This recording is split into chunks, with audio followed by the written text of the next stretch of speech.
That's a cool title, isn't it? I just came back from vacation. I was going to put this little clip that my kids send me, but there's this little pig laying next to a strip of bacon, and the bottom says, "Yo, next time you need some sunscreen." So obviously I don't need the sunscreen. But this every summer our families gather together and we take a trip down to South Carolina. My wife, an identical twin, she has 3 girls, and now they're spouses and kids, and I have 4 sons, and so they come with their spouses and girlfriends, and we just fill up a big house, and we eat more food than we should and laugh longer than we should, and we make a lot of memories. In fact, one of the memories made this summer was my niece's boyfriend took my brother-in-law aside and asked him if he could have his daughter's hand. So that was pretty cool. And so this week, she's the one that's being pulled aside and asked the question. So everybody's, pretty anticipating that. But on one of those moments when you're picking up kids and dropping them off at the Charleston airport, I had an opportunity to sit down with my oldest boy, Jared. And so we took a ride into Charleston, and we had a couple of hours just to spend together and have some lunch. And it's interesting to me how the older they get, the conversations change. The conversations, they are totally different. And we found ourselves sitting around the table, and all of a sudden the conversations went from marriage to finances to a new venture that he's going to be beginning here in September. And then it wasn't long before we just started talking about this angst that just seems to be present everywhere you look, and the troubles that there are with the world around us. And so we began to sit down, and we took a moment and said, hey, why don't we just list some of these things down? So it wasn't long before we talked about some of these social injustices and civil prejudices that are out there, right? Civil improprieties. All the personal prejudices and corporate sins that seems to be, all around us. And then I stopped and I said, okay, now that we kind of made this little list, tell me some solutions. Because it was easy to sit down and talk about everything that was bad. And I purposely didn't say too much. I just sat there and took a little list. And I said, okay, write this down. Yeah, that's terrible. And I agree with you on that. That's awful. I mean, it wasn't long before we made this long list. But then I said, okay, tell me a solution. And we both came to the realization that the solutions are the hard part, aren't they? There's a paucity of absolutes that are out there that you could just apply to so many of these kinds of circumstances. And we agreed that the constant barrage of the news is just wearisome, that there's a great deal of angst about the future, that humanity as a whole really isn't putting its best foot forward. And overall, it has a disheartening effect. So before the food came, I just turned around and said, that's one of the reasons why we began a series at church recently. We call it Love Loves, because love is not only a noun, love is also a verb. Love is not only expressive of emotion, but love should also be seen in our actions.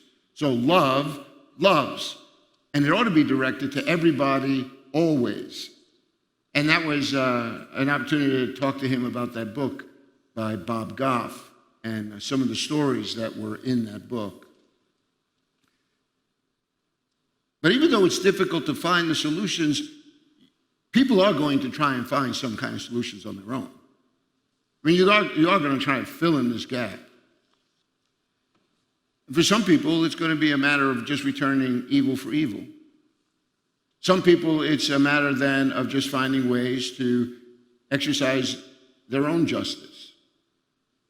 They'll find a way to exclude, to hate, to just maybe focus on me and mine, and the rest, well, you're left to fend on your own.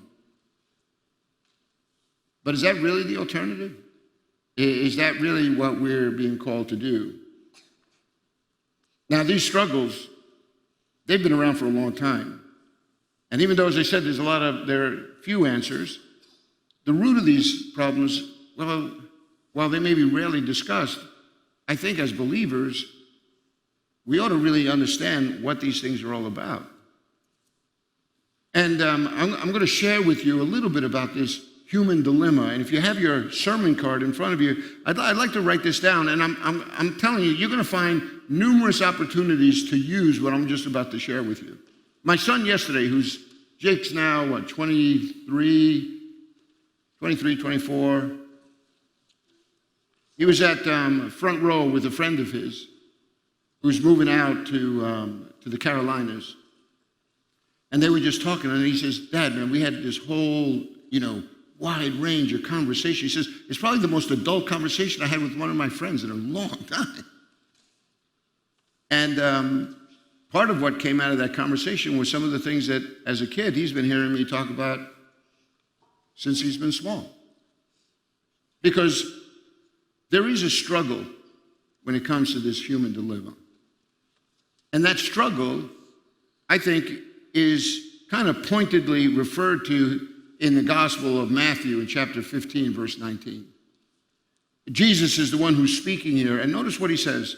Jesus says, for out of the heart comes evil thoughts and murder, adultery, sexual immorality, theft, false testimony, slander.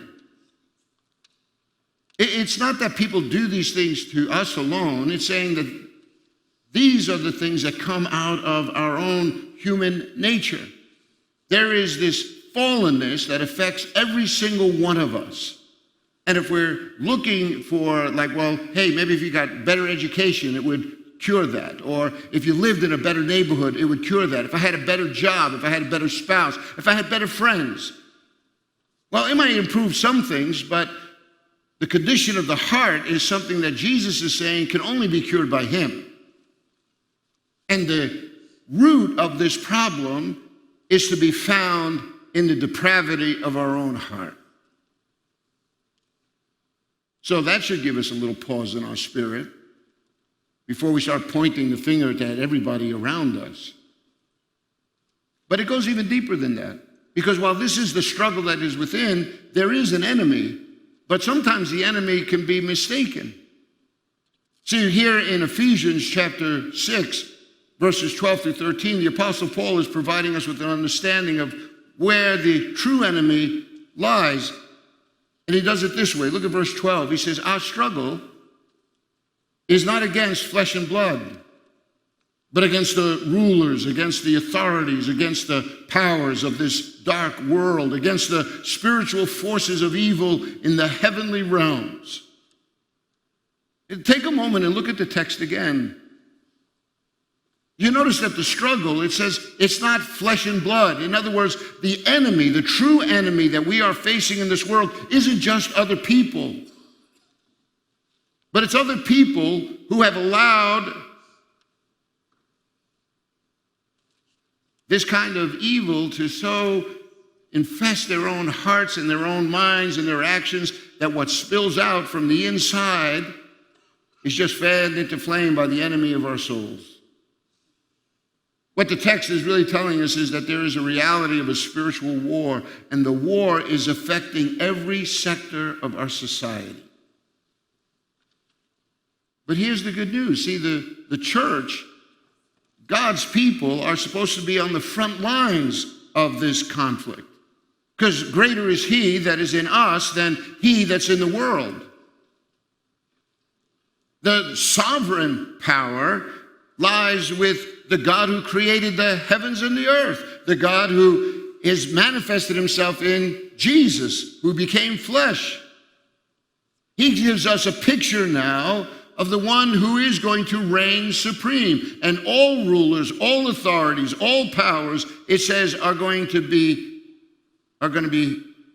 placed under his feet. It doesn't minimize the true enemy. But if the church then is supposed to be on the front lines, then part of the problem, I think, is that while the church is under assault in the days in which we're living, and there's evidence of that all over the Northeast, right? Church attendance in our part of the country is the lowest across the country. And more people now, when they take religious surveys, the religious surveys come back as registering that people have no religious affiliation. That's the highest, on the surveys that are taken. They call them the nuns. The nuns, right? Because there's no religious affiliation. They don't affiliate with anybody. So this is the climate in which we're dealing. And I think that in this distraction and in our disengagement, you find that in the culture as a whole. You see that in the way in which people are treating one another and just the vitriol that's all around us. So this dilemma, it starts in the heart. It's fanned into flame by the enemy of our souls. But there is a solution to this. There's another passage that's written for us in the book of Galatians, and the Apostle Paul reminds us that if we are to live by the Spirit of God, we will not gratify the desires of this sinful nature. So there is a solution. The solution is that if I fix my mind, if I fix my heart on Him, then he says, I will not gratify the desires of this flesh.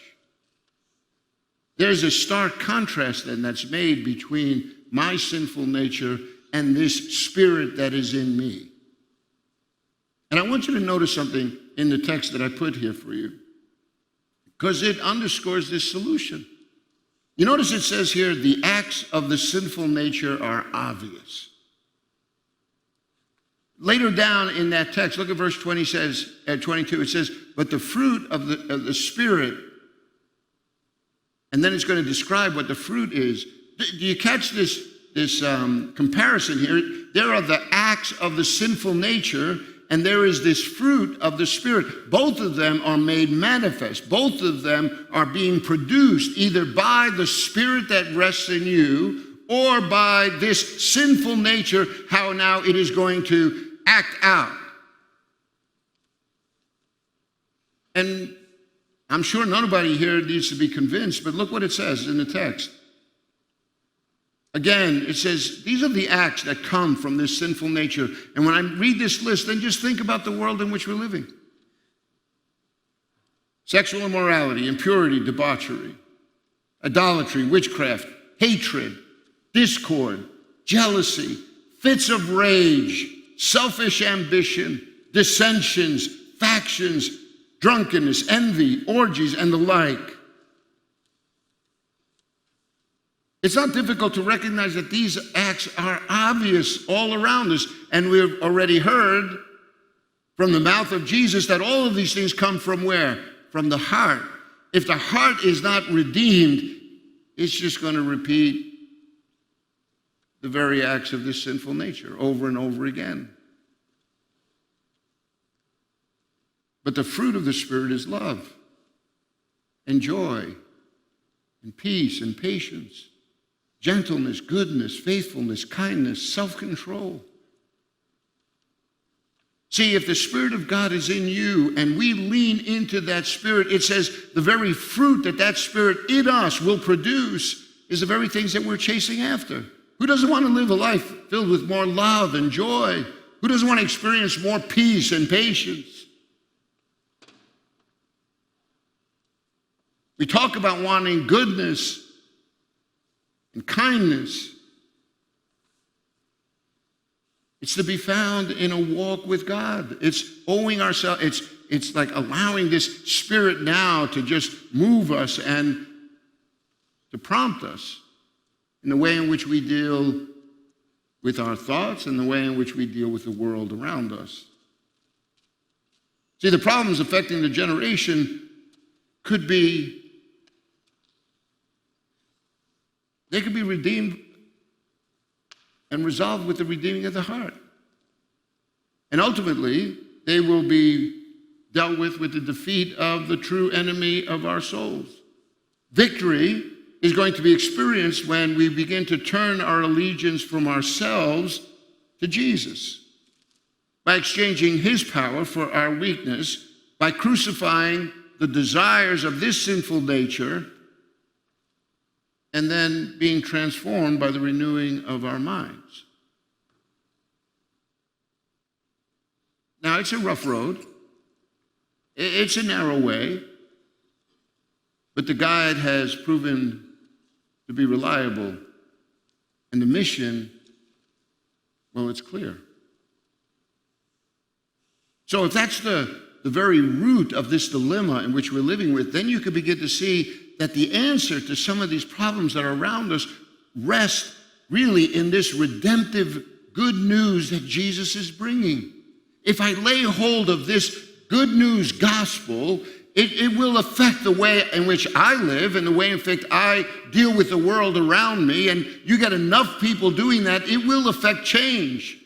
And we also have to recognize that this war that we're in is not going to be resolved until the devil himself and everything associated with this spiritual war is once again defeated. So we live in a broken world, and we will continue to until Jesus comes back. But the solution for that is not to join in the fray. The solution to that is to walk in the Spirit. So that now you might turn around and say, okay, well, is that even possible? I mean, will this work in a world that's so marred by so much pain and turmoil? I put this question on the top of your note page that says, what will it take to love when tested? So I want to turn to an example as I, continue my sermon here. Paul, in his missionary journeys, went all over this known world, right? And if you look all the way over to the left, you find this little green place there. It's called Achaia in the biblical days. It's Greece now. He landed in a spot there called Corinth. And there's a map now that I put on the screen here that kind of shows you where the mainland of Greece, there's this little, they call it the the Isthmus of Corinth. There's this narrow piece of land that comes out before you get out into the peninsula. It was a wealthy city because it had two ports. A lot of the world traveled through that part of the world. It's to a church that was established there that Paul writes in his first letter, just trying to encourage them to continue in the faith. And there are a few lines that I want to read to you that are found at the end of the very first letter to the book of Corinthians, where I think we will catch a glimpse of what is needed to live by the Spirit, to nurture a love that loves everybody always. But at first glance, it's not going to be obvious.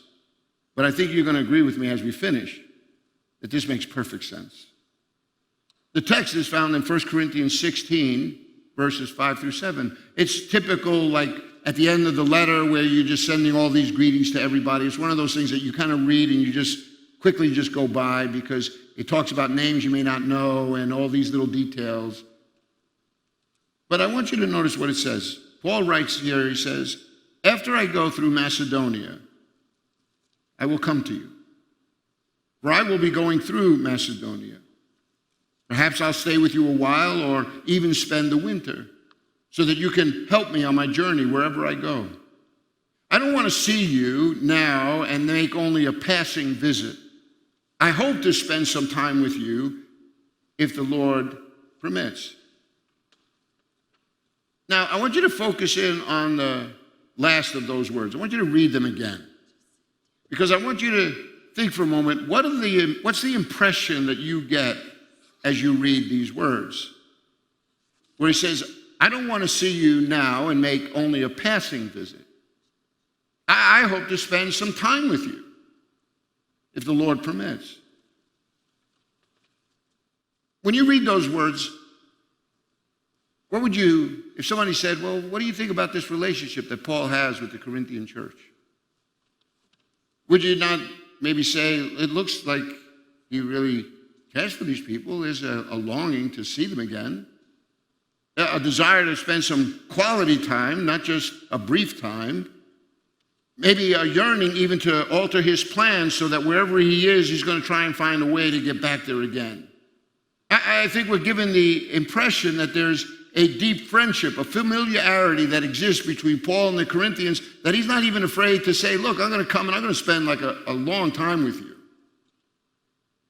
There's something about their relationship that seems to imply that they wouldn't hesitate from offering him any kind of hospitality.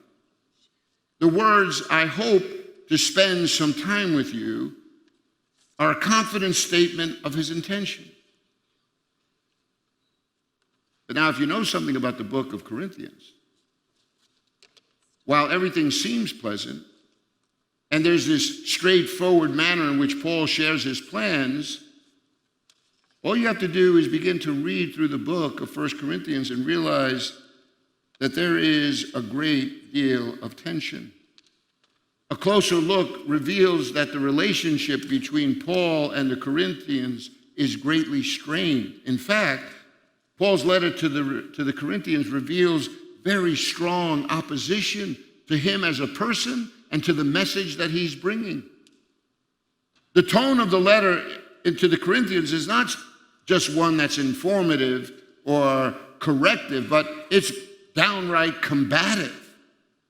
Paul's authority is under attack, and his teaching was being challenged at every turn.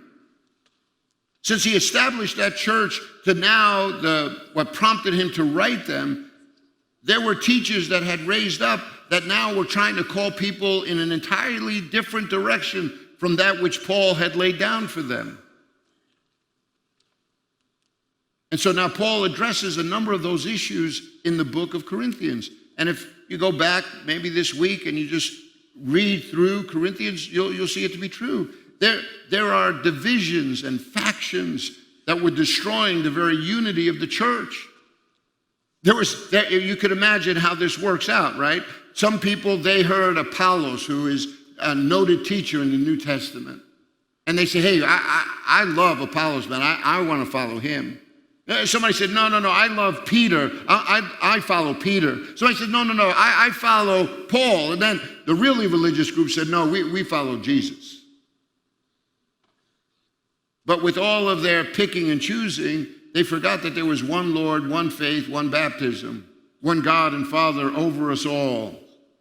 And they were destroying the very church that was supposed to come together and demonstrate to the world what it means to live in the power of the Spirit. What it means to show the world around them something of the fruit of God's Spirit rather than the acts of our sinful nature that are just tearing us apart.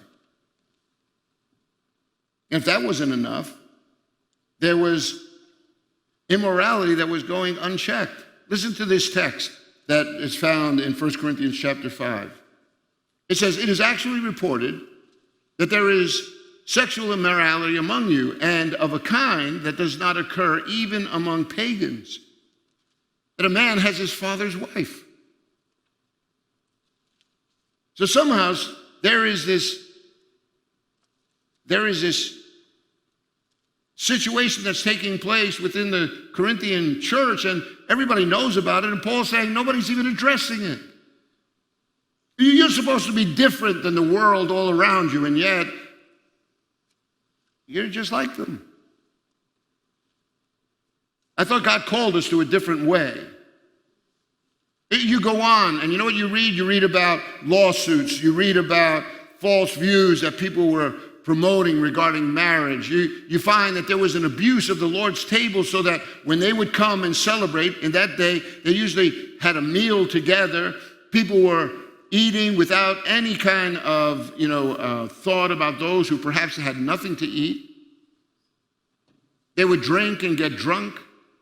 And what was meant to be a sacred assembly of people coming together to remember this sacrifice that Christ has made on our behalf, it became anything but that. And then to top it off, that unique tenet of our faith that says Jesus rose from the dead, and in the rising from the dead, he brought life and the promise to life to all who believe in him. There were those in the Christian community that doubted that even was true. And you know what really astounds me in a way, though? There's another text that's found in the very beginning of this book. It's found in the first chapter. Listen to this in verse 2. Paul writes, and he says, to the church of God in Corinth, to those sanctified in Christ Jesus, called to be holy, together with all those everywhere who call on the name of the Lord Jesus Christ, their Lord and ours. There are those within the Corinthian church who can feel that that letter is being directed to them, but there are also those that are a part of this church that are acting in ways that are so far removed from the calling that God has placed on his people. And the fruit of that is evidenced. So what's my point?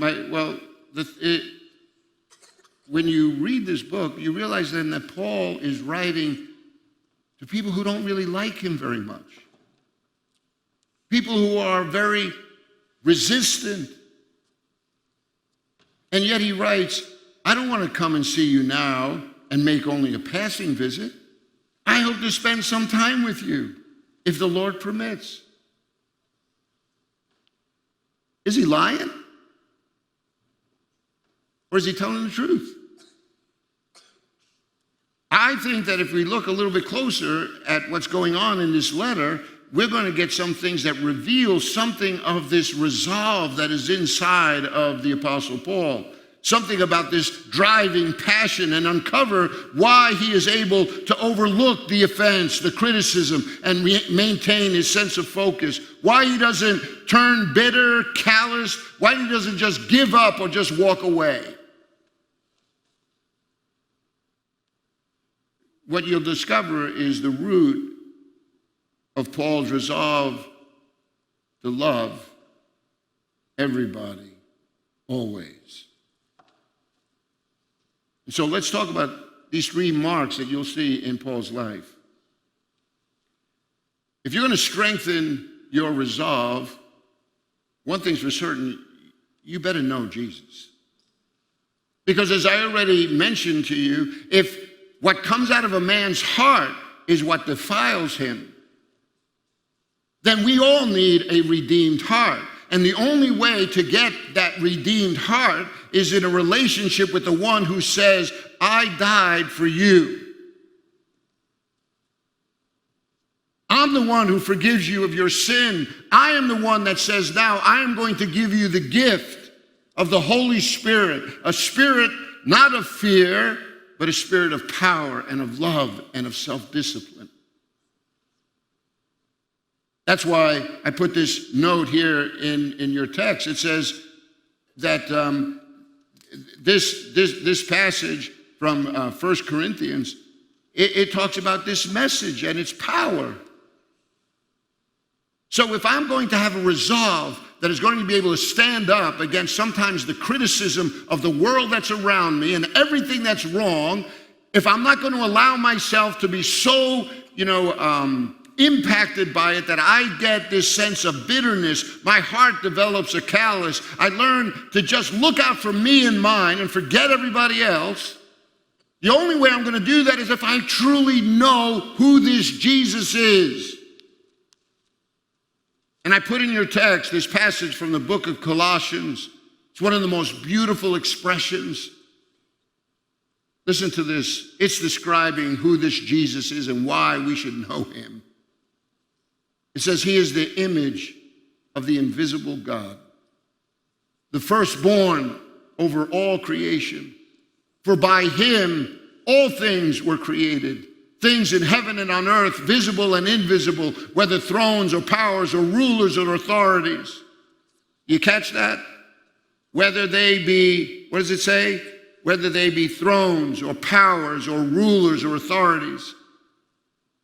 Did it not say that our true enemy is not flesh and blood, but the one who is at work in these spiritual dimensions that bring about this sense of darkness? It says this Jesus is ruler over all of them. Evil is not going to win. Jesus is going to be victor. The problem is that we have to live in this period of time until all of this becomes resolved. But that's our work then in this interim, is for the church to be the light of the world that lets the world see its good works so that it may glorify your Father who's in heaven. But it says all things were created by him and for him. He is before all things, and in him all things hold together. He's the head of the body, the church. He is the beginning and the firstborn from among the dead, so that in everything he might have the supremacy. For God was pleased to have all of his fullness dwell in him. Think about it. Everything that makes God God resides in the person of Jesus. All things, it says, reside in him. The fullness of the Godhead dwells in him, so that through him, God is about to reconcile to himself all things, whether things on earth or in heaven, by making peace through his blood shed on a cross. The sacrifice of Jesus is ultimately going to be that reconciling work that is going to bring the final peace. So Paul's not taken back because people, they don't see eye to eye with him, because they want to argue with him. For Paul, he has the big picture. He knows that what they are evidencing is nothing more than the acts of their own sinful nature. And if they began to walk in the Spirit, they wouldn't behave that way, because we don't fight flesh and blood. It's not the person that's the problem. It's the root of the heart that's the problem. And no amount of arguing is going to fix that. The only thing that's going to fix that is a relationship with Jesus. So that's why I put in your text that the only way to have a love that lasts, even when it's tested, is at the core of who you are. You know Jesus. Because it's unshakable then. But there's something else. When I read through 1 Corinthians, there's a text here in verse 15, verses 9 to 10. It says this: "For I am the least of the apostles, and do not even deserve to be called an apostle, because I persecuted the church of God. But by the grace of God I am what I am, and his grace to me was not without effect." See, Paul looks back on his own life and he says, I am the least who should be doing what I'm doing. I persecuted the church of God. You read through the early chapters in the book of Acts, and Paul is the one that's dragging men and women out from their homes and having them persecuted because they have begun to demonstrate an allegiance to Jesus. He was one of those guys. That's why he could understand the people in Corinth. He was just like them. But he learned to live a grace-full life. He understood that God could forgive him. So that's why he says his grace was not without effect in me. It changed me. And consequently, if you live a grace-full life, you're going to give people a whole lot of opportunity to get it right. It's less about judging all of them and more about providing a platform for them to come to a saving knowledge of Jesus, because the issue is not politics. It's not income. It's the heart. And the only one that can fix that is Jesus. So Paul understood because he knew Jesus. And he knew what he had done for him. His life was full of this grace. And you know what else then Paul understood? It's found here in 1 Corinthians 9:19 through 23. I just put a couple of those verses in your text. It says, though I am free and belong to no man, I make myself a slave to everyone to win as many as possible. Paul would go on to say that to the Jew, I became like a Jew. To those under the law, I became as one under the law. To those, he says, who were, without the law, Gentiles, I became like a Gentile. Paul said he did whatever it took so that the message of the gospel could be communicated. For what purpose? But that he may win as many as possible. He says, I have become all things to all men, that I might by all means save some. Then you understand the purpose for why we're here. Disciples making disciples. Because your life is not just about you. It's your life is to be this representative of the one who gave you this life. He says, you now go out into the world and you shed this light in the midst of darkness. Let the light of Jesus shine through us, because it's the only way that we're going to love others to Jesus. And Paul understood that if there's no contact, there's no impact. If there isn't an opportunity for me to share this faith with these people, then how am I going to bring this message to them? And so even though they were nasty, and even though they were accusatory, and even though they were very deflammatory in their language, and even though they were turning their backs and running in 1,000 directions, Paul didn't give up because he knew Jesus. And he knows that eventually all things are going to work for the good of those who love him. And rather, he says, the acts of this sinful nature are not pretty, so I'm not going down there. I'm going to live a graceful life. I'm going to learn to love others till they come to know Jesus. So that's why then I look at this text and I said, now you can understand the motivation that drove the Apostle Paul, why he wants to come back for one more visit. Because Paul understands that the world is lost, impotent against the power of evil and slavishly addicted to it in its own pursuits. Yet Paul knows that the good news is the answer. The powerful witness of the gospel to people, to love Jesus, is what's needed now more than ever. Let me end with this. See, the problem is not that the world has changed, because the world has always been broken. You know what the problem is? The problem is that the church is changing. Too many have lost sight of the power and wisdom and glory of Jesus.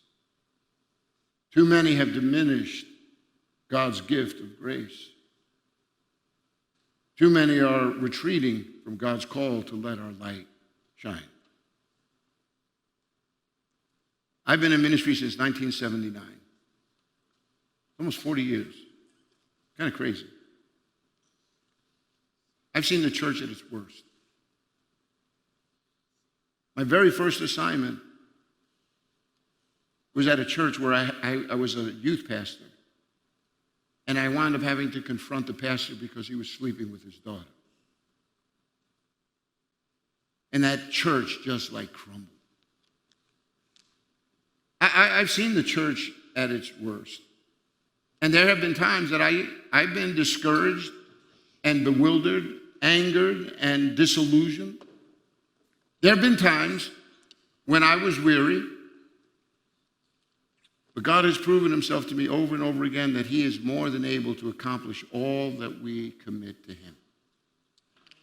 That this is his church, and the gates of hell will not prevail against it.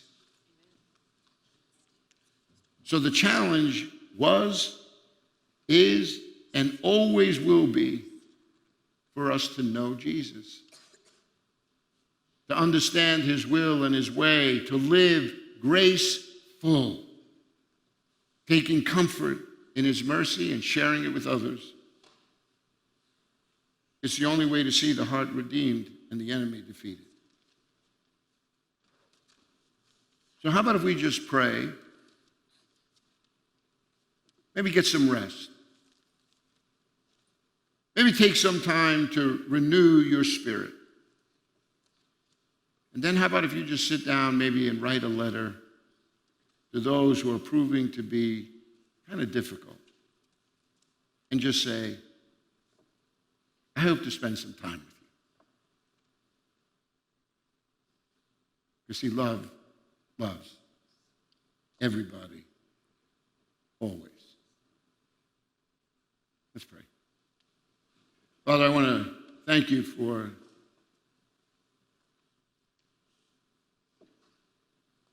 the heart of the apostle being so transparent in this letter.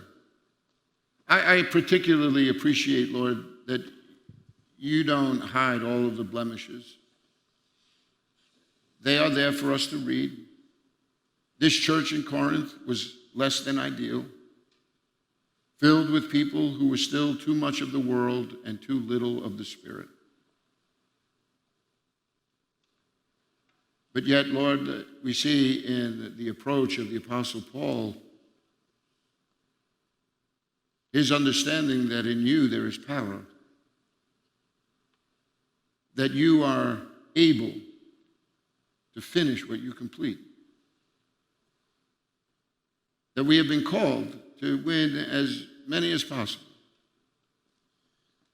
And we do so simply by allowing the Spirit of God to inform our lives. Because in a world that is so affected, Lord, by our own sinful nature, the light that is found in you, it's going to be seen through all the cracks. People will want some of that love and joy and peace. They will want the experience of a new beginning. And this good news of a gospel that offers that at no cost is may be the very remedy that we need to see a sense of renewal take place. So I pray, Lord, that we run and that we will not grow weary, that we will walk and not faint. Rather, we will rise up, wings like an eagle, as we wait on you. And I pray this in Jesus' name. Amen.